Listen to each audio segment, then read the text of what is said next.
139. 좋은 소리 하고 있네요. 예. 이제 돈을 빌려서 갚아요. 그래서 이제 저당의 상환이라고 이야기를 하는데, 이제 원리금이란 말이죠. 원리금은 원금과 이자예요. 그래서 돈을 빌려서 갚는데 시간이 흘러갈수록 이 원리금의 크기는 일정한지, 점점 커지는지, 점점 작아지는지 알아보는 게 하나 있고요. 다음, 원리금은 원금 플러스 이자잖아요. 이자는 백날 갚아도 부채가 줄지 않아. 근데 원금을, 빌린 돈의 일부 원금을 갚아 나갈수록 부채 잔금의 변화가 생길 수 있겠죠. 그래서 이제 무엇도 같이 봐야 되냐면 부채 잔금의 변화도 시간이 흘러갈수록 어떤 모습이 있는지 한번 동시에 같이 한번 살펴봐야 되는데, 자, 대출 계약 시부터 만기까지, 대출 계약 시부터 만기까지 어떤 변화가 있는지 한번 살펴볼 건데요. 첫 번째 이제 원금 균등 분할 상환 방식이 있어요. 원금 균등 분할 상환 방식이 있는데, 자, 우리 어떤 전제 조건이냐면 똑같이 1억 원이라는 돈을 빌려서 갑돌이라는 똑같은 한 사람이 이런 방식으로 갚을 거냐, 이렇게 갚을 것이냐를 우리는 가지고 이야기해요. 그러면서 전부 다 무슨 금리를 전제로 조건 하냐면 고정금리 대출. 그래서 아무튼 최초의 은행으로부터 빌리는 돈은 얼마다? 1억 원이다. 이 흰색이 바로 최초의 은행으로부터 빌린 돈이다. 요걸 전제로 해가지고 이제 한번 가볼 거예요. 그러면 이제 원금 균등 분할 상환 방식을 다른 말로 뭐라고도 해요? 체감식 상환이다 라고도 이렇게 불러주죠. 그렇죠? 네, 그래서 한번 가보니까 은행에서 1억 빌렸다. 대출 기간이 10년이다. 1년에 딱 한 번씩만 갚기로 한다. 연 이자율이 10%다. 라는 전제 조건 하에서 한번 가보자. 그러면 빌린 돈을 갚아요. 원금도 갚고 이자도 갚아서 원리금이 된다 라고 그렇게 이야기하거든요. 원금 플러스 이자. 그러면 1회차 때, 2회차 때 총 몇 번을 갚아야 돼요? 1년에 한 번씩 갚기로 했으니까 10번을 갚아야 되겠죠? 그렇죠? 그러면 원금 균등이래요. 이 말은 빌린 원금을 10번으로 나눠서 똑같은 원금 상환이 이루어져야 된대. 그러면 1억 나누기 10번 하면 1000만 원이죠. 1000만 원씩 똑같이 갚으래. 1000만 원씩. 자, 1000만 원씩 똑같은 원금을 갚다 보면 10번이 지나면 얼마가 돼요? 1억이 되는 거 맞아요? 그렇죠? 예, 그걸 갖다가 원금 균등 분할 상환 방식이다 라고 그렇게 이야기를 해요. 다음, 근데 이자를 볼까? 이자. 맨 첫째 이자는 부채 잔금이 있으니까 이자를 내는 거예요. 그래서 1회차 때는 1억 전체가 부채로 살아있죠. 그러니까 1억 전체에 대한 이자 얼마? 1000만 원. 1000만 원 이자예요. 그래서 원리금 얼마냐면 2000만 원. 근데 2회차 때는 작년에 원금 1000만 원 갚았죠.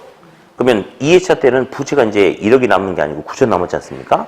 9천이 10%니까 이자가 이제 얼마? 900만 원. 그러니까 원리금은 얼마? 1900만 원. 이렇게. 그래서 원금은 똑같은데 시간이 가면 갈수록 이자가 줄어듭니까? 그렇죠? 그러니까 원리금 합계도 점점 커져야 작아져요. 작아지죠. 그래서 바로 원금 균등 분할 상환 방식인데 원금을 균등하게 갖다 보니까 이자가 줄어들음에 따라서 원리금이 점점 체감한다 이거죠. 그래서 체감식 상환 방식이다 라고 그렇게 이야기를 해요. 그래서 이 원금 균등은 대출 초기 원리금이 큰 데 비해서 시간이 가면 갈수록 점점 체감하죠. 그렇죠? 그래서 이놈을 갖다가 원금 균등 체감식 상환 방식이다. 그렇게 이야기하고요. 여기다 이렇게 한번 써볼게요. 2분의 1은 절반이죠. 절반. 자, 전체 총 대출 기간에 2분의 1이 지나면 부채도 정확하게 2분의 1이 남아요. 왜냐? 원금을 똑같이 나눠서 갚죠. 그러니까 원금이 맨 처음에는 부채 잔금이 1억에서 9천, 8천, 7천, 6천 이렇게 하다 보면 전체 기간이 절반이 되면 부채도 정확하게 절반이 남겠죠? 그렇죠. 그래서 원금 균등은 부채 잔금이 일정하게 줄어드는 이런 모습이 나타난다 라고 그렇게 이야기를 해요. 다음 두 번째 원리금 균등 분할 상환 방식 있죠? 원리금 균등. 예. 우리 이제 저번 주 수업할 때도 저당상수 들어봤어요. 저당상수. 빌린 돈 곱하기 저당상수 하면 갚아 나가야 돼. 원리금 들어본 적이 있었거든요. 예. 그래서 똑같이 한번 가보자. 똑같이 이런 조건. 예. 똑같이 1억 빌리고 대출기간 10년이고 연 이자율 10%고 연 저당상수가 연저당 상수가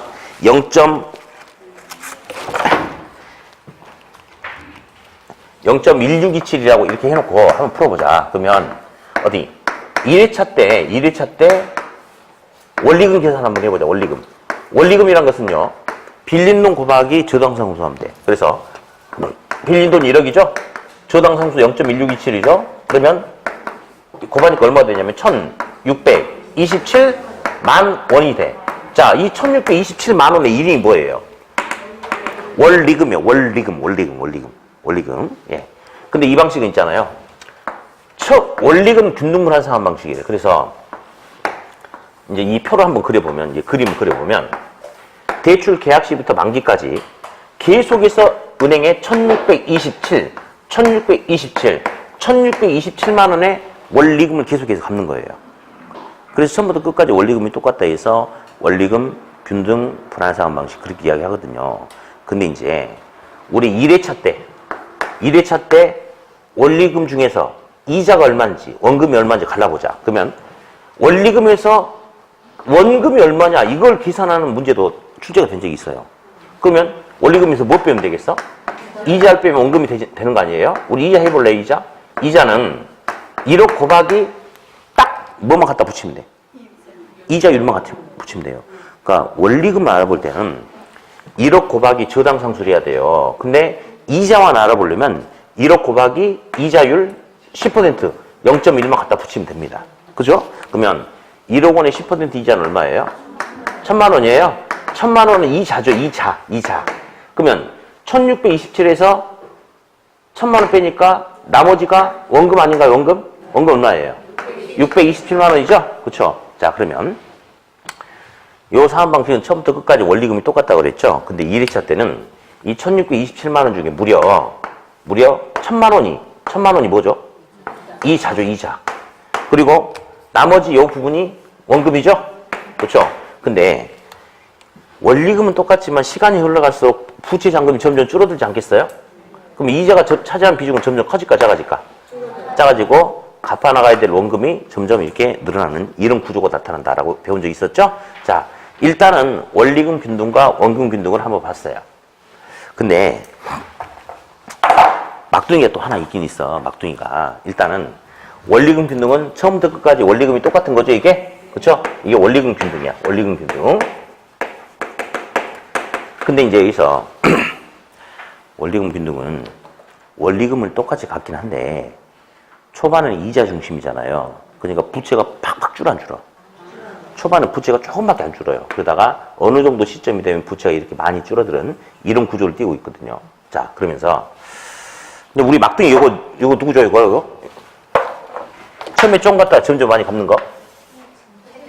최정식 상환 방식 또는 다른 말로 점증식 상환 방식이 있는 거 아시죠? 예, 우리 막둥이 나오긴 나오는데요. 그렇게 크게 비중이 큰 게 아니고 세 놈 가지고 비교를 하는 문제가 나오기도 해요. 근데 상당히 많은 문제에서는 거의 대부분 요 두 놈 가지고 비교시키는 문제가 더 많이 나왔어요.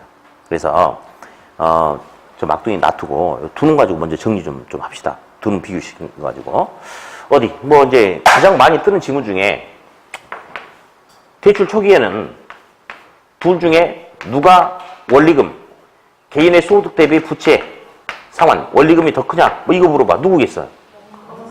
원금 균등이지. 1회차 때 얘는 2,000이잖아. 얘는 1627이고. 그럼 뭐 당연히 원금 균등이 원리금 더 많이 내는 거지 뭐 당연히. 다음 일정한 시간이 경과 후에 일정한 시간이 지났을 때 부채 잔금이 조금 남는 건 누구겠어? 당연히 먼저 원금 상환이 많이 이루어지는 원금 균등이 일정한 시간이 지났을 때 부채 잔금이 가장 적게 남겠죠. 그렇죠? 예, 그래요. 그리고 나서 이제 근래 물어봐 주는 게 대출 초기에 원리금 중 둘 중에 이자 비용 부담이 비율이 더 높은 건 누구겠어요? 원리금 균등이죠? 그렇죠? 예. 자, 그리고 이제 어디 1회차 때 요거랑 똑같은 말이야. 1회차 때 원리금은 원리금 균등하고 원금 균등하고 원리금이 크게 똑같다. 말도 안 되지. 똑같으면 무슨 차이를 하려고 하겠어. 않죠? 누가 더 커요? 금균등이 1회차 때 원리금이 더 크죠? 자, 아직 시험에 안 나온 게 하나 있어요. 동일한 조건이라면 1회차 때 은행이 지불하는 이자 크기는 둘 다 똑같다. OX. X? 이자의 크기는 동일하다. 요거 이제 한번 나올 수 있어요. 왜냐면요. 1회차 때는 아직 돈 안 갚았잖아. 그러면 원금 균등이든 원리금 균등이든 이자율이 10%면 똑같이 부채가 1억이 살아있죠. 1억 원에 10%를 적용하잖아. 1회차 때는. 2회차 때는 달라지니까. 그러니까 아무튼 1회차 때는 두 방식 다 은행이 지불하는 이자 크기는 어때요? 똑같죠. 요거 한번 조심해야 돼요. 예. 당연히 1회차 때 원리금은 원금 균등이 더 큰 거지만 자, 둘이 1회차 때 이자는 어떻다? 똑같다. 요건 나중에 하나 좀 우리가 신경 써야 됩니다. 네. 자, 됐고 이제 우리 막둥이 한번 또 100가지 이야기해보면 체증 상환 방식은 대출 초기에 은행이 지불한 돈이 적어요. 그러니까 지분 필요한데 돈을 빌려서 한꺼번에 많은 원리금을 갚을 능력이 아직 안 되는 사회초년생, 신혼부부 이런 사람들이 주로 이용을 한다. 그렇게 이야기를 하고요. 예. 근데 이게 나중에는 문제가 되는 게 은행이 지불해야 되는 돈이 엄청 커져버리는 거죠. 그래서 우리 앞전 시험에 소득 수준이 높은 다시 어떤 중년계층이라든지 또는 노후계층에게 가장 적합한 방식이다 이게 나왔어요. 맞을까 틀릴까? 노후계층 이 방식 쓰면 인생 말년이 괴롭죠. 안 되겠죠. 예. 그래서 아무튼 그 정도 나왔고 이제 이런 표현도 하나 있는데 부의 상환이라는 게 하나 있어요. 부의 상환. 여러분 은행에서 돈을 빌려서 갚는데 상환. 상환하면 부채가 점점 줄어들어야 되는 거 아닌가요? 그렇죠? 그럼 부채가 줄어들어야 되는데 오히려 마이너스가 더 커진대.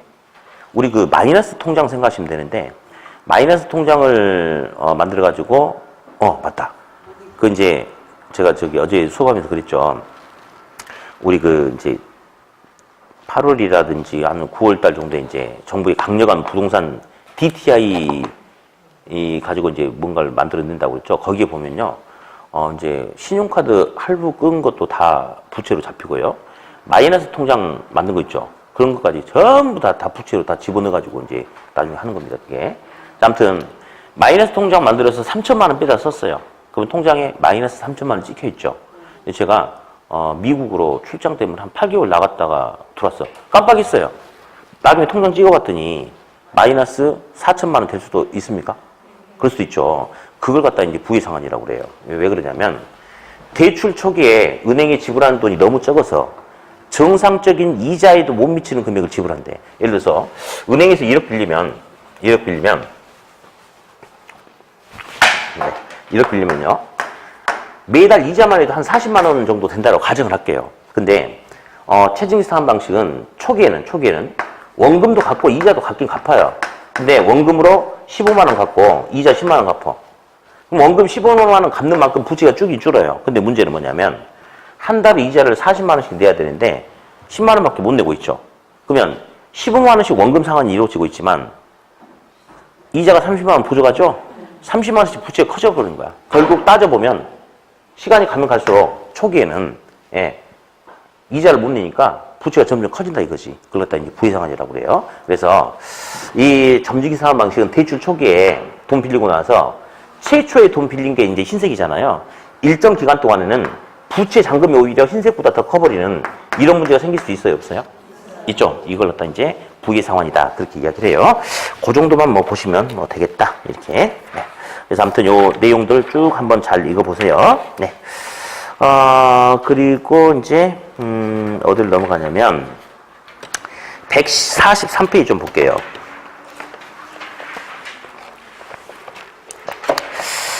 이제 부동산 금융상품이 종종 나오는데 이제 보금자리론이라는 게 있어요. 근데 지금 또 바뀌어가지고 정시멍청이 이제 유보금자리론, 무슨 보금자리론 막 여러 가지 있더라고. 근데 이건 시험 안 나올 것 같아. 막 그래가지고 이제는 부부 합산 연소득이 7천만 원 이하인 사람만 대출 가능하고 막 이렇게 했는데 딱 됐으니까 우리 두 개만 잡읍시다. 두 개만.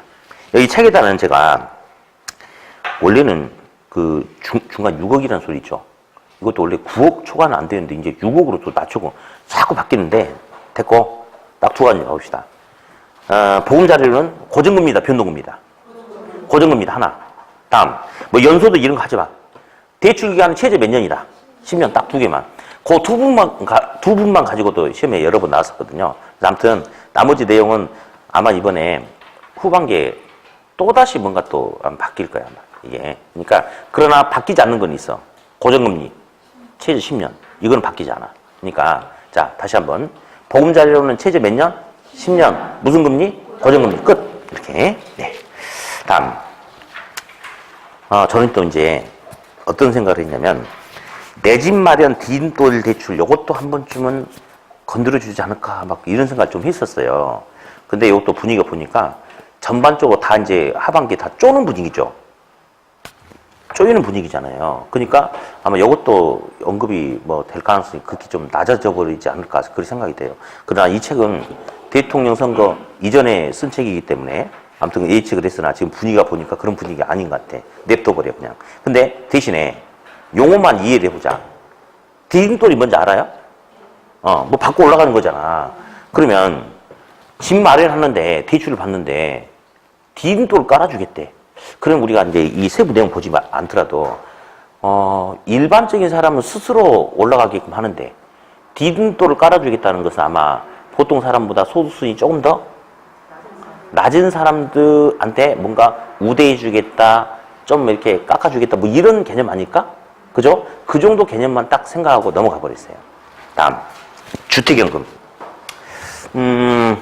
여러 번 나왔죠, 시험에, 여지껏. 주택연금은 주택을 이용해서 연금을 받게끔 해주겠다가 주택연금이에요. 그래서, 자, 이 주택을 은행이 제공하고, 은행에 담보로 제공하고, 은행으로부터 연금을 죽을 때까지 받을 수 있게끔 해주는 게 주택연금인데, 이것도 오늘은 뭐 굳이 다 이런저런 소리 하지 않겠어요. 아무튼 이게 바로 주택연금이다. 근데 여기서 가장 이제 중요한 것은 연금을 받으려면 담보를 잡혀야 되는 거예요. 담보 잡혀야 되는 거 맞죠? 왜 담보를 뭐로 잡혔어요? 네. 주택만 담보로 잡혔다. 이게 여기서 가장 강조하는 핵심이에요. 자, 다시. 연금 받기 위해서 뭐만 담보로 잡혔다? 주택만 담보로 잡혔다 이겁니다. 그래서 핵심이 뭐냐면요. 한 장을 넘겨보니까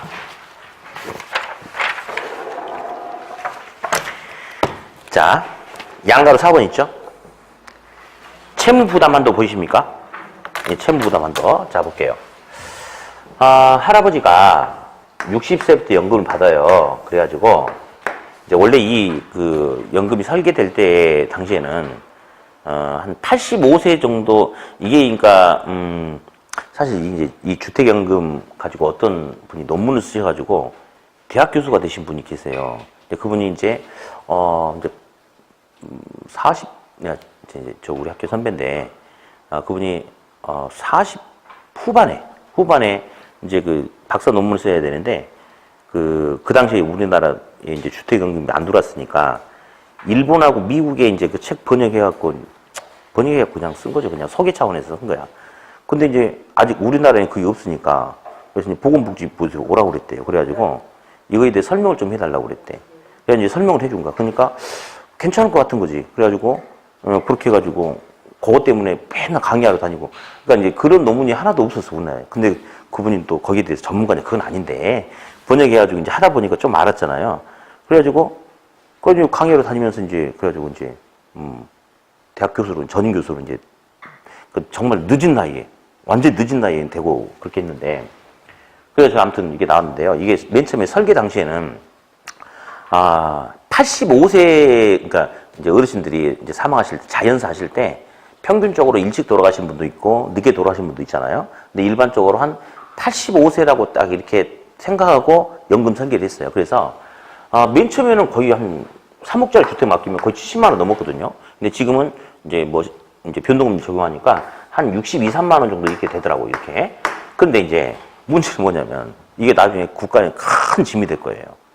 지금 보면 제 주변에도 거의 100세 육박하신 분들이 수두룩해요. 수두룩해. 그러니까 이 수명이 늘어나 버리니까 지금은 90세 이상 사신 분들이 너무 많잖아요. 그렇죠? 그래가지고 이제 무슨 문제가 생기냐면 사실은 할아버지가 이제 이제 원래 이제 연금 이렇게 설계할 때는 한 85세 정도면 돌아가실 거다라고 생각을 했는데 계속 쭉 살고 계시는 거예요. 쭉. 예. 큰다고 해서 이제 3억짜리 주택을 담보로 잡아놨어. 그러면 꽃감 빼먹듯이 계속 빼가는 거 아니에요, 사실은 이게. 그러면 85세가 되면 담보가치가 소멸돼. 근데 계속 살아계셔. 그럼 은행이 할아버지한테 전화해주고, 할아버지 시간 다 되셨는데요? 뭐 언제 하실 거예요? 뭐 좋은 날 잡으시죠? 이럴 수가 없다 이거지. 예. 계속 연금을 줘야 되는 거예요. 근데 문제가 뭐냐면 물가 변동률을 고려해서 이제 여러 방식이 있는데, 예, 이렇게 계속 올라가게끔 하는 그런 것도 있거든요. 받는 돈이. 그러니까 이제 이 부분은 결국 국가가 다 책임지는 거예요, 국가가. 그래서 예를 들어서 주택을 처분하잖아요. 그러면 처분 가격이 나오겠죠. 그죠? 이게 3억이라고 할게요, 3억. 3억. 근데 그럼 연금 채권을 갚아야 될 거 아니에요, 연금 채권을 원금 이자 해서. 근데 할아버지가 딱 85세 때 사망하시면 갚아야 될 돈 3억, 연금, 주택 처분 가격이 3억 하면 딱 맞아 떨어지는데 할아버지가 67세 때 교통사고로 사망하신 거야. 그러면 받은 돈이 2억밖에 안 돼. 그러면 1억 남습니까, 팔아도? 남은 것은 국가가 먹을까요? 어떻게 할 것 같아? 상속인한테 주겠죠? 그러니까 시험에 안 나오는 거야, 그런 건. 아무 의미가 없으니까. 예? 의미가 없는 거야. 근데 할아버지가 너무 오래 사셨어, 이때. 그래가지고 98세까지 사신 거야. 그랬더니 연금으로 받은 돈이 4억이야. 그러면 집 팔아도 1억 부족하죠. 그죠? 그러면 부족분 처리를 어떻게 할 것이냐. 예. 자, 잠깐만. 주택만연금이야. 자, 앞으로 주택연금이라 하지 말고 주택만연금이라고 하세요. 뭐라고? 주택만연금. 그러면 주택만 담보로 잡히고 연금 받았죠. 그러면 주택 처분에도 부족분이 발생하잖아요. 상속인한테 물어내라고 해야 안 해? 안 해요. 할아버지가 담보로 잡힌 주택 외에 상가도 하나 있고 통장이 한 7천만 원 있고 막 그랬어. 근데 주택만 담보로 잡혔잖아요. 그러니까 담보로 잡힌 주택 외에 기타 재산에 대해서는 은행이 내놓으세요라고 구상권을 청구할 수 있다 없다? 없습니다. 부족분은 국가가 다 책임져요. 근데 딱 한 번 시험에 나온 게 있어요. 어떻게 시험에 나온 게 있냐면 잠깐만요. 내가 써놨는데 예, 18번 잠깐 볼게요. 146.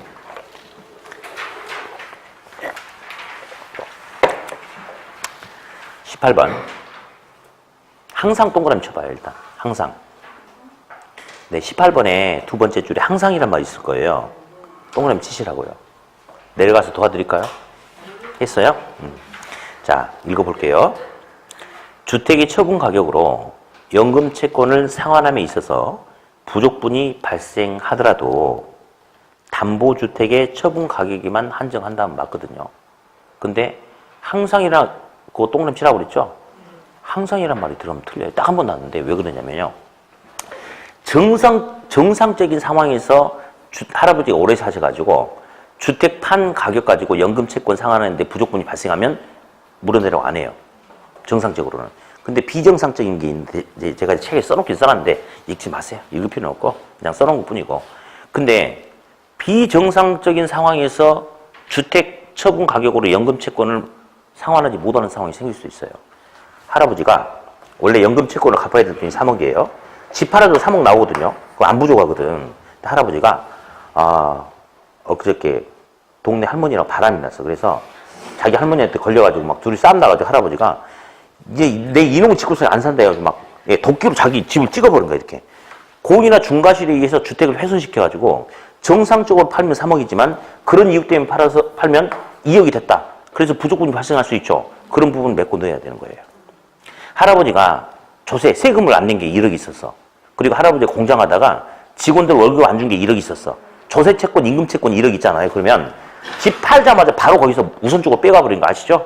그러면 원래 팔면 3억인데 그런 채권 때문에 빼가지고 2억밖에 안 된다. 그래서 부족분이 발생한다. 이런 경우는 비정상적인 상황이죠. 이때는 다른 재산을 메꿔 넣어야 돼요.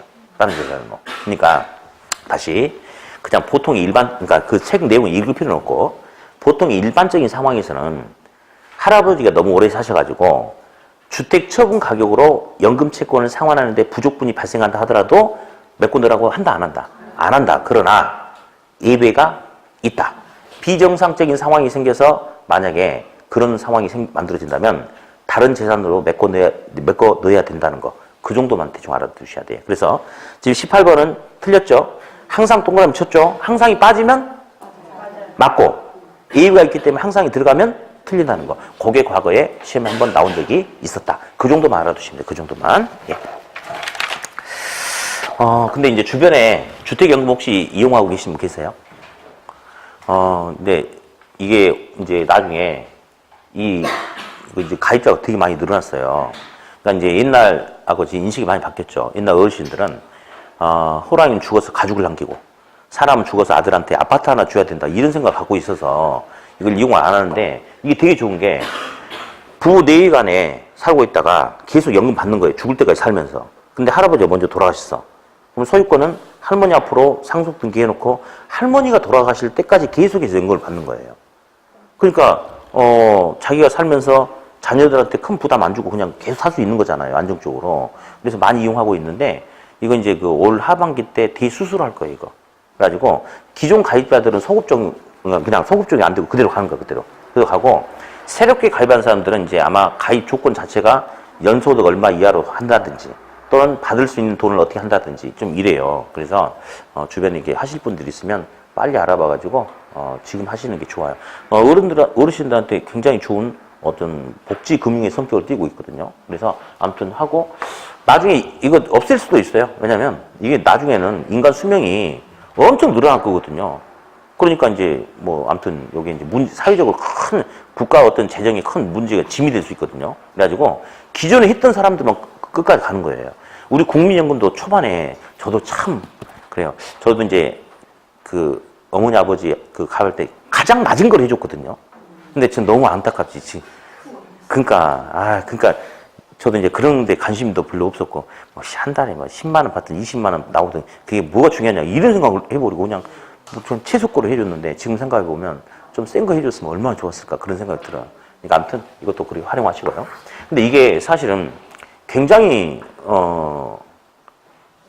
공정하지 못한 상품이에요.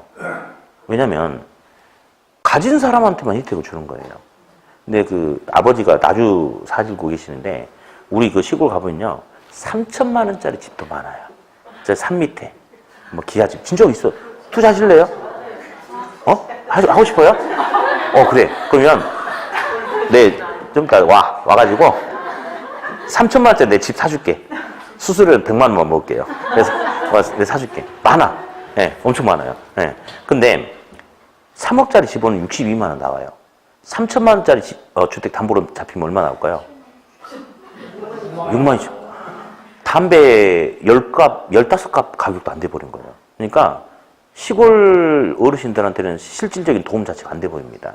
예.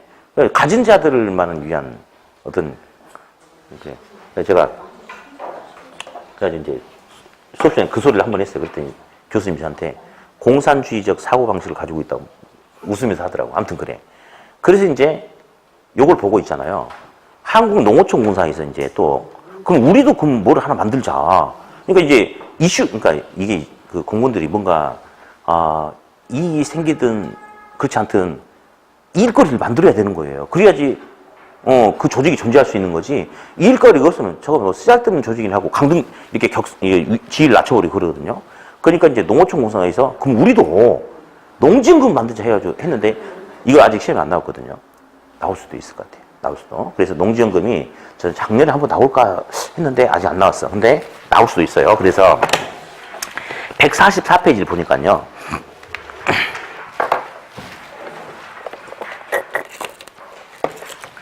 농지연금 보니까 연령은요. 이제 이런 거죠.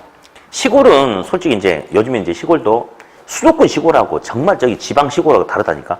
정말 3천만 원 갖고 오세요. 내 집 사줄게. 제가 사줄게. 너 땅은 한 200평이면 되겠어요? 땅 200평에 집? 근데 500평짜리 땅 있는 것도 사줄게. 자, 시골은 근데 있잖아요. 이제 이런 수도권 시골하고 다르지. 정말 저기 밑에 꼴짜기는 1억짜리 넘는 주택이 없지. 어디가 1억짜리 주택이 있겠어, 시골에. 예, 2천만 원짜리. 막. 우리 친구네 그 정한이라고 있죠. 그 동네에서는 1,500, 이번에 그 앞에 집이 1,500만 원에 팔렸어요. 근데 땅이 한 100 몇 평 되고, 그니까 나한테 돈을 주라니까. 내가 사줄게. 내 집을 바꿔야겠다. 근데 이제 시골은 있잖아요. 그 주택 가격 자체가 안 나가는 거예요, 진짜로. 깡초는. 근데 대신에 그러면 그런 데서는 주택 담보로 잡혀가지고 이득을 볼 수가 없어요, 이런 거를. 그러니까 시골 농지가 있잖아요. 그래서 농지연금이라는 게 만들어졌는데, 일단은 주택연금은 만 60세 이상이에요. 근데 농지연금은 이제 조금 다른 게 만 몇 세 이상? 65세 이상, 65세 이상. 그리고 죽으면 배우자로 소유권 이전 등기해가지고 받는 건 똑같아요. 그래서 다른 건 됐으니까 그냥 주택연금은 60세, 시골은 있잖아요. 그러니까 도시는 그 60세라는 나이가 원래 주택연금이 맨 처음에 만들 때 65세였거든요. 맨 처음에는. 그러니까 지금 한 8년 정도 됐어요. 그러니까 사실 이 8년 정도 전하고 지금하고 시대 상황이 또 확 바뀌었어요. 이제는 65세까지 직장 다니신 분들 거의 없죠. 그러니까 조기퇴직을 거의 대부분 뭐 강제적으로 하는 거죠, 거의. 그죠? 그러니까 사회 분위기상. 그래서 도시근로자는 60세 정도까지 직장생활을 하기도 힘들다 이거예요. 그래서 65에서 60으로 낮췄는데 시골은 공개가 좋죠. 그러니까 도시에서 노인의 기준은 60세고 시골은 공개 막죠. 그러니까 시골은 어르신들이 60세 먹으면 청년이야. 65세 정도는 돼야지 할아버지를 인정한다. 그렇게 생각하세요. 그러니까 농지연금 몇 세? 65세 이렇게. 농지연금은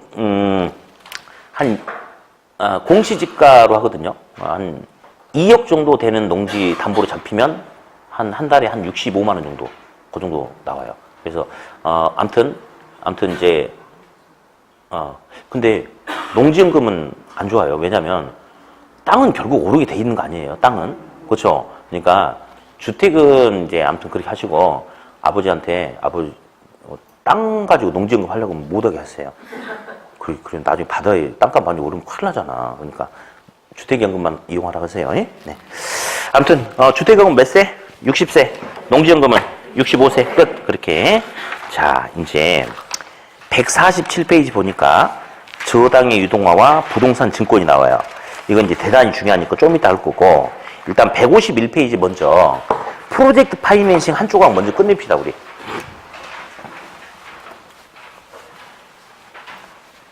프로젝트 파이낸싱 한 조각 끝냅시다. 자, 이제 부동산 개발 사업을 해요. 개발 사업을 하는데, 이렇게 이제 개발 사업 하려고 해요. 근데 이제 돈이 필요하지 않겠습니까? 돈이 필요한데, 일반적인 금융은 부동산을 이용해서 필요한 자금을 융통하는 부동산 금융인데, 프로젝트 파이낸싱은 좀 달라요. 부동산 담보로 자금을 조달하는 게 아니고, 개발 사업에 필요한 자금을 개발 사업의 수익성, 사업성, 수익성을 담보로 필요한 자금을 조달한다. 일단 이게 제일 중요한 소리예요. 제일 중요한 소리. 자, 일단 한번 가볼게요. 프로젝트 파이낸싱. 자, 파이낸싱이 금융이에요. 금융. 근데 프로젝트 파이낸싱이라는 것은 부동산을 이용해서 필요한 자금을 융통하는 게 아니고 개발 사업의 어떤 수익성, 사업성, 프로젝트의 어떤 현금 흐름 가능성을 토대로 파이낸싱, 필요한 자금을 융통한다. 그게 바로 이제 프로젝트 파이낸싱인데, 일단 한번 가볼게요. 갑돌이라는 개발업자가 있어요. 갑돌이라는 개발업자가 있는데, 이 개발업자는 개발 사업을 시행하려고 해요. 그래서 시행사다 이런 표현을 쓰기도 합니다. 다음, 갑돌이가 이제 우리 평택에서 토지 주택을 갖고 있는데 이게 시가 10억짜리 부동산이에요. 시가 10억짜리 부동산. 근데 이 부동산을 가지고 이제 개발 사업 하려고 하는데, 평택역 근처에다가 개발 사업을 하려고 하는데 총 개발 사업 자금이 2천억 원이 들어가는 대규모 개발 사업이 하려고 그래요. 규모가 크죠? 그러면 우리 일반적으로 부동산 금융은 부동산을 담보로 잡히고 돈을 빌리는 거 아닙니까? 그러면 이 부동산을 담보로 잡히고는 이 개발 사업 할 수 있어요, 없어요? 없죠. 10억짜리 부동산 담보로 잡혀봐야 몇 억 안 나오는데 이 개발 사업 할 수가 없대요. 그래서 빌리겠대요. 어떻게 빌리느냐?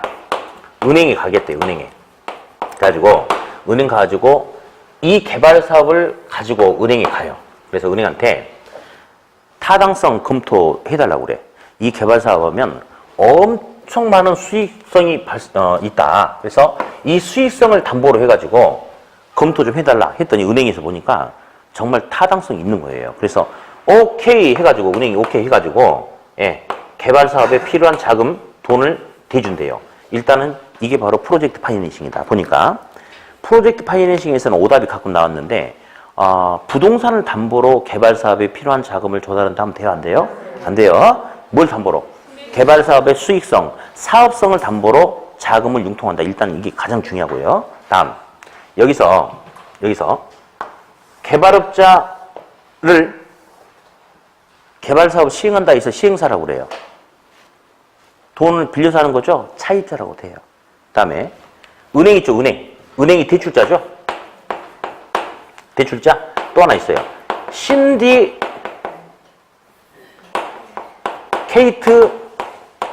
론 이런 말도 있어요. 그냥 이건 오답 안 흘려들어요. 론이 대출이죠. 하나의 프로젝트 개발 사업에 한 은행이 혼자 다 빌려주면 혹시 잘못되면 굉장히 어떤 문제가 생길 수 있겠죠. 그죠? 그러니까 하나의 프로젝트에 대해서 한 은행이 채권자가 한 명이 아니고 여러 은행이 같이 참여해서 공동 채권단을 구성하는 거죠. 그랬다가 공동대출, 신디케이트론을 구성한다. 뭐 이런 소리를 쓰기도 합니다. 아무튼 은행이 있어요. 그러면 어디? 지금 수익성이 담보가 된다는 것은 차입자한테는 유리해요, 불리해요? 유리하죠. 예. 자기가 가진 돈이 없어도 수익성만 담보로, 수익성이 좋으면 투자를 받을 수 있는 거잖아요. 유리하죠. 은행은 굉장히 유리할까요, 불리할까요? 은행은 불리하겠죠? 그렇죠? 그러면 차입자 입장에서 유리한 특징과 은행 입장에서 불리하기 때문에 뭔가 이렇게 안전장치를 만들려고 하는 거. 그래서 두 개씩 설명할 거예요. 먼저 차입자 같은 경우는 수익성을 담보로 하기 때문에 돈을 빌려왔어, 이 돈을. 근데 이 돈은 개인적인 부채예요, 아니에요? 개인적인 부채가 아니에요. 수익성을 보고 은행이 투자해 주는 거예요. 잘못돼도 차입자한테 물어내라고 할 수가 없어요. 개인적인 부채가 아니야. 그래서 수익성을 담보로 하기 때문에 빌려올 수 있는 돈은 개인적인 부채가 왜? 부채가 아니다.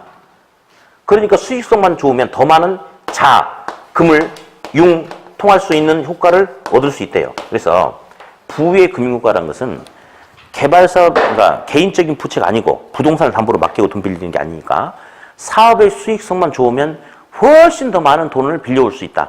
그걸 갖다가 부의 금융효과에 의한 채무 수용 능력이 커진다. 그렇게 시험에 표현된 적이 있어요. 더 많은 돈을 빌려올 수 있다 이 말이에요. 다음, 수익성이 담보가 되기 때문에 잘못된다 하더라도 은행은 차입자한테 내 돈 내놔 이 자식아 라고 소구할 수가 없대요. 그래서 무슨 소구라고 하냐면 비소구 금융이다 라고 그렇게 불러줍니다. 비소금융. 근데 있잖아요. 또는 제한적 소구금융이다 라고 하는데 이건 오답 안 나와요. 어떤 식이냐면요. 원칙은 비소구금융이에요.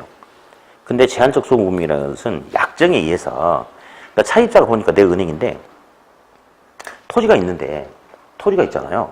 시가 한 300억 정도 되는 토지가 있어요. 은행 입장에서는 그걸 물고 들어갈 수 있는 것을 물고 들어가려고 하겠죠. 그러면 너도 그거 지분 참여해라 아니면 담보로 걸어라. 일부는 그렇게 할 수 있다 이거예요. 그래서 일부는 제한적으로 달라고 할 수 있는데 원칙적으로는 달라고 할 수 있다 없다? 없다. 그래서 비소구금융이다. 요거는 오답이 안 나오고요. 얘는 시험에 소구금융이다 이런 식으로 몇 번 나온 적도 있어요. 자, 소구 비소구? 비소구 또는 그냥 의미 없이 뭐 제한적 소구금융이다. 그러니까 차입자는 이런 유리한 측면이 있대요. 반면에 은행은 불리하죠. 일반 담보대출에 비해서 프로젝트 파이낸싱 대출은 위험이 크지 않습니까? 은행 입장에서. 그렇죠? 그러니까 뭔가 안정장치를 걸어야 돼. 첫 번째, 은행은 신용의 절연이라는 방법을 쓰기도 해요. 신용카드, 현대, 삼성, 롯데카드 갖고 있어요.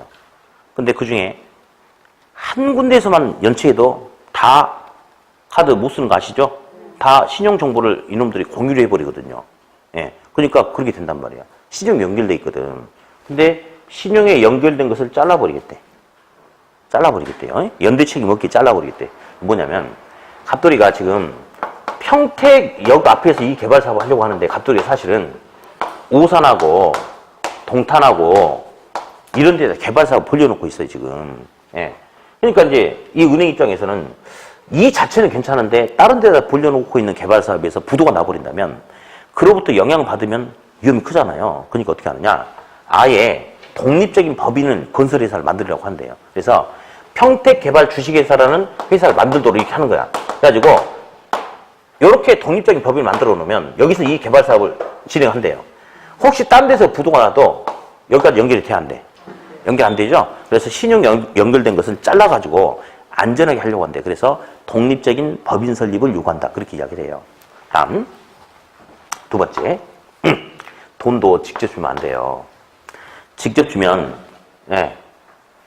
이런 애들 있죠.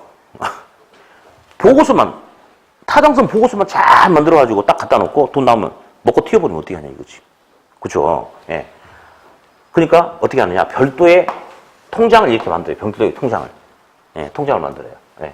그래가지고 이 통장을 만들어가지고 돈도 얘한테 바로 주는 게 아니고 여기다 돈 집어넣어가지고 여기서 자금 지출로 통제하는 거예요. 어디? 시행사의 이익하고 시공사 공사 비용하고 은행 입장에서는 어디가 먼저 선지출이 돼야 돼?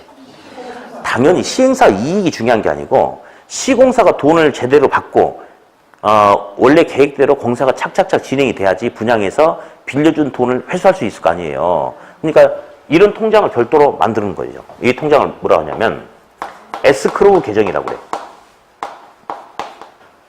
에스크로우 계정 또는 결제 계정, 결제 위탁 계정, 그냥 위탁 계정이라고도 하고요. 이렇게 합니다. 그래서 별도의 에스크로우, 결제 위탁 계정을 만들어가지고 여기다 돈 집어넣고 여기서 자금 지출의 어떤 우선순위 등을 통제를 하는 겁니다. 그래서 일단은 이제 가장 중요한 5가지 용어. 수익성 담보, 뭐 담보? 수익성 담보. 그리고 차입자 입장에서는 부의 금융과 비소구 금융. 은행 입장에서는 위험하니까 신용의 절연. 예, 그 다음에 에스크로 계정을 설치한다. 일단 이 5가지 용어가 주고 거기다가 이제 몇 가지들이 더 시험에 나온 적이 있어요. 그래서 어떤 것들을 좀 볼 거냐면 일단 우리 책을 보니까 제가 거기다 써놨어요. 개념. 뭘 담보로? 수익성 담보. 특징. 차입자는 시행사, 개발업자, 부의 금융과 비소구 금융 써놨죠? 은행은 신용의 절연 결제 위탁 계정 써놨죠? 그 밑에. 자, 은행이 시행사나 시공사에게 요구하는 사항이 있어요. 뭐냐면 첫 번째. 이것도 다 시험에 나왔던 거예요. 시행사의 이익보다는 공사 비용이 우선적으로 지출이 돼야 되겠죠? 그렇게 통제를 하고요. 에스크로 계정을 통해서. 다음. 시행사나 시공사가 중간에 부도가 날 수도 있을까요? 그럼 정상화 시키려면 이를 원상회복하려면 시간이 많이 걸려요. 은행은 지금 그런 거 일일이 어떻게 봐줘? 그래서 처음부터 각서 봤어요. 각서. 그래서 중간에 부도가 나면 그 순간 사업권, 시공권 손 떼겠다는 각서를 받는 거예요. 그래야지 손 떼게끔 해야지 은행 입장에서는 빨리 다른 업체를 지정해서 계획된 대로 공사를 밀고 나갈 수 있지 않겠습니까? 그렇죠? 다음 세 번째. 시행사하고 시공사하고 최종적으로 이 건물을 만드는 사람이 누구야? 시공사죠. 우리 보면 저 앞에 보니까요. 아파트 짓는데 롯데캐슬 아파트 있더라고. 롯데캐슬. 그러면 롯데건설에 지었죠? 사실은 시행사는 주식회사 ABC야. 근데 롯데건설이 돈 받고 만들었어. 그러면 시공사가 롯데건설이거든요. 그 아파트에다 왜 롯데 붙이냐? 내가 만들었다 하니까 롯데 붙이는 거예요. 그렇게. 그러면 결국 시공사를 물고 들어가는 게 은행 입장에 길 안전하겠죠. 그래서 실제로 이제 롯데건설 이런 데도 보면요. 저기 아파트 짓는데 총 공사비가 1,000억이라고 하잖아요. 그러면 은행한테 대출을 받으면서 지급보증 거의 130%, 140%를 해요. 그러면 내가 책임지고 1,300억, 원래 공사비 1,000억이다. 그러면 1,300억, 1,400억 이 사이의 채무는 내가 책임지고 떠안겠다. 이런 식으로 하는 거거든요. 그래서 세 번째, 시공사에게 책임 준공 의무, PF 대출 채무 인수 및 보증을 요구하게 하기도 하고요. 개발 대상지에 담보 신탁, 자 동그라미 쳐봐요. 담보 신탁 설정, 뭐 등등등을 하게 된다. 이렇게 담보 신탁 한번 들어볼게요. 신탁의 특징은 왜 그래? 촌스럽게. 신탁 나오면 소유권 이전해야지. 신탁은 소유권 이전이죠. 실질적이에요, 형식적이에요. 형식적인 소유권 이전이죠. 근데 담보 신탁이라는 것은 자, 내 은행이에요. 갑돌이 시행사가 아파트 짓는데 PF 대출해주려는 거야. 내가 보니까 괜찮을 것 같아. 대출해줘요. 근데 나도 뭔가 안전장치를 걸어야 되지 않아요? 그러면 당연히 대출해주면 담보 자꾸 빌려줘야 되는 거 아니야? 그러면 이 토지에다 아파트 지을 거니까 이 토지에다가 은행, 국민은행, 1번 저당권 내가 설정한 거 당연하지. 근데 문제가 뭐냐면 이 토지에다 아파트 지어서 선분양하려고 하거든. 근데 선분양하려고 하는 아파트 토지에 저당권이 떡하니 1번 딱 들어가 있으면 이 분양이 되겠어 안 되겠어? 안 되죠. 그러니까 나는 있잖아요. 돈 빌려줘도 이 토지에 대해다가 저당을 설정할 수가 없어요. 그죠? 저는 설정은 부장이 안 되는데 어떻게 해. 대신에 변칙으로 담보 신탁을 합니다. 그거 있잖아요. 원래 갑돌이가 나한테 이제 돈 빌리러 온 거야. 내 은행이고. 근데 이제 내가 보니 괜찮아. 돈 빌려주되 이걸 갖다 신탁회사 명의로 소유권 이전 등기를 해버려요. 그러면 갑돌이가 소유자지만 신탁회사로 소유권이 이전 등기 되죠? 그렇죠? 그러면 있잖아요. 남들은 상관없어요. 근데 우리 사이에서 어떤 조건이 다 해결이 되지 않으면, 빌려준 돈 갚거나 그런 것들 해결이 되지 않으면 소유권이 갑돌이한테 안 가는 거예요. 이런 조건이 다 해결이 돼야지 소유권이 넘어가는 거야. 그럼 갑돌이는 이 토지 가지고 장난칠 수 있어요, 없어요? 없죠. 소유권이 자기한테 있는 게 아니니까. 신탁에서 넘겨놨으니까. 그리고 분양받는 사람도 있잖아요. 이 토지에 저당권만 없으면 되는 거예요. 소유자가 누군지 중요하지 않아. 그거 나중에 분양할 때 신탁 명의로 분양해도 상관없어. 그러니까 선분양을 할 수 있어요, 없어요? 그러면 있죠. 그래서 그렇게 하려고 하는 게 바로 담보신탁이에요. 그래서 그냥 감만 잡아. 담보로 확보하기 위해서 신탁을 한다. 그게 바로 무슨 신탁이다? 담보신탁이다. 과거에 이제 시험에 한번 나온 적이 있었어요. 나온 적이. 그래서 그 내용도 한번 보시면 되겠고요. 예. 자, 다음 이제 152페이지 보면요. 153페이지 보면 이제 우리가 여러 번 연습해봤죠? 뭐 이렇게 부동산 개발 방식이 있는데 BOT, BTO 이런 거 해봤죠. 그래서 영어만 좀 해가지고 한번 나중에 읽어보세요. 그래서 B는 건설하는 거죠. O는 오퍼레이트 운영하는 것도 있고 소유하는 것도 있고 T는 소유권을 넘기는 거 있고 L은 임대, 리스 이런 것들. 그래서 나중에 한번 보시면 되겠고요. 자, 다음에 이제 그래 잠깐만. 요걸 해야 되겠구나. 147페이지 펴놓고 이제 유동화. 요거는 이제 시간이 좀 걸려서 아까 잠깐 건너뛰었으니까 이제 잠깐 휴식했다가 요 유동화에 대해서 한번 알아보도록 할게요. 네.